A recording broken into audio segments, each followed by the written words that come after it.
چیرۆکی بەرخۆدانی ئازادی پەکەکە.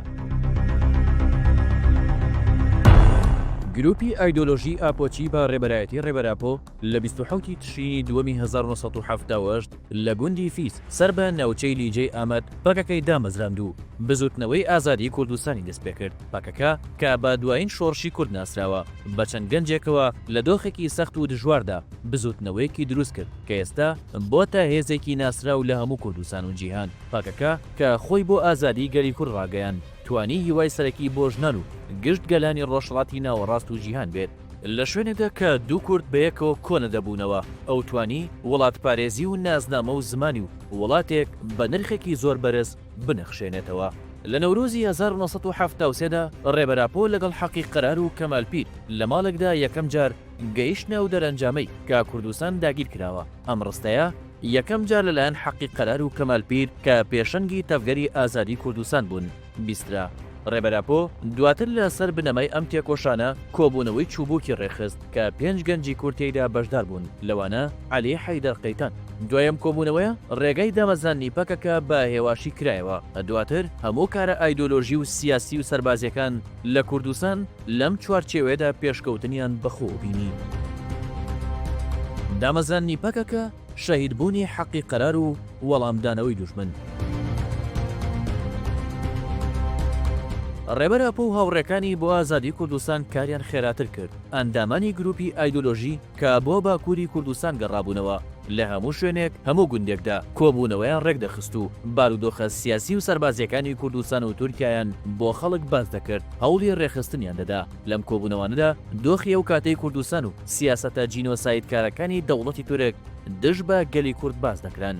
لەم چوارچێوەیەدا دەوڵەتی داگی کرد کە مەترسیەکەی هەست پێکرد بوو بە ستێرکاسوور کە بە نەتەوەپەرستانی کوردە ناسران و سەر بە پەدەکە بوون. هێرشێکیان لە عەنتاب دژ بە حەقی قەرار کە یەکێک بوو لە کادرە سەرەکیەکانی تەفگەری ئاپۆچی ئەنجامدا. لەم هێرشەدا حەقی قەرار بووە بناغی حەزب لە مێژوودا.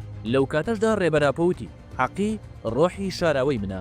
ڕێبەراپۆ لە وەڵامی ئەم هێرشەدا بۆ ئەوەی یادی حەقی قەرار و داواکاریەکانی بپارێزێت کارەکانی دامەزانی تەفگەری ئازادی خێراتر کردو. لە 27 تشرینی 1970 لە لیجەی ئامەد یەکەم کۆنگرەی بە ئامادەبوونی 22 نوێنەر بەڕێوە بردو. لە ئەنجامی کۆنگرەکەدا پەکەکە دامەزرا. 27 تشرینی دووەم بووە چیرۆکی مێژوویەک کە لە خۆڵەمێشی کووردا هەڵدەستێتەوە. لە ماوەی 46 ساڵدا پەکەکە نەکەر لە کوردستان بگرە لە ڕۆژهەڵاتی ناوەڕاست و تەنانەت جیهانیشدا یەکێک لەو هێزانەیە کە زۆرترین باس و خواسی لەسەرا. هەموو کەس هەوڵی داوە لە پەنجەرەی خۆیەوە پێناسەیەک بۆ پەکەکە دابڕێژێت و بە گوێرەی بۆچوونەکانی ناوی لێ بنێت. بێگومان لە ماوەی 46 ساڵی ڕابردوودا ئەوەی زۆرترین هەوڵی داوە پەکەکە بناسێت تی بگات و واتای بۆ بدۆزێتەوە. دروستکەر و دامەزێنەری ئەو ڕێبەراپۆ بووە. ڕێبەراپۆ پەکەکەی وەک خوێنی ناو دەمارەکان وەسف کردووە کە ژیان دەبەخشێت، بۆیە وەک گەوهری تێکۆشانی ئازاد و دیموکراتی گەلی کورد ناساندوێتی. هەروەها ئاماژەی بۆش کردووە کە پەکەکە دابینکەری ژیانی ئازاد و دیموکراتی لە کوردستانە و بەهۆی پەکەکەوە گەلی کورد گەیشتۆتە بەهاری خۆی و بۆتە گەلی نەورۆز. پەکەکە لە مێژووی 46 ساڵی پڕشکۆ و ئیراریدا سیستەمی نکۆڵی لە ناوبردن کە بەسەر کوردستاندا سەپاوە ئاشکرا کردووە. هەروەها هێرشەکانی دیکتاتۆریەتی سەربازی 12 ئەیلولی فاشیستی پوچەڵ کردوتەوە و توانیوەتی حزبایەتی و گەریلایی پێک بهێنێت. بەرامبەر هێرشە گشتگیرەکانی دەوڵەتی تورک شۆڕشی بەرخۆدانی نەتەوەیی ئەنجامدا و بە پشتبەستن بە گەریلا و سەرهەڵدانی خەڵک بەرگری لە بەهای مادی و معنەویەکانی گەلی کورد کردووە. بەرامبەر هێرشەکانی پلانی نێودەوڵەتی کە لەسەر بنەمای بەرژەوەندیە ناوچەی و جیهانیەکاندا ڕێژراون ئامانجی ئەوە بووە خۆی دووبارە ڕێک بخاتەوە، گۆڕانکاری استراتیژی بکات و لەم بنەمایەدا بەرامبەر سیستەمی دەوڵەتی سیستەمێکی کۆمەڵگای دیموکراتی دابمەزێنێت کە پشت بە ئازادی ژن و شۆڕشی ژینگەیی دەبەستێت. پارادیمای نوێ باوەڕی با ڕووناکی هەموو گەلان و ژنان و گەنجان بۆ و سەرنجی داوەتە ڕەنگی ژن، گەلان و ڕوانگەی ژینگەی و سیستەمی خۆبەڕێوەری و پاراستن.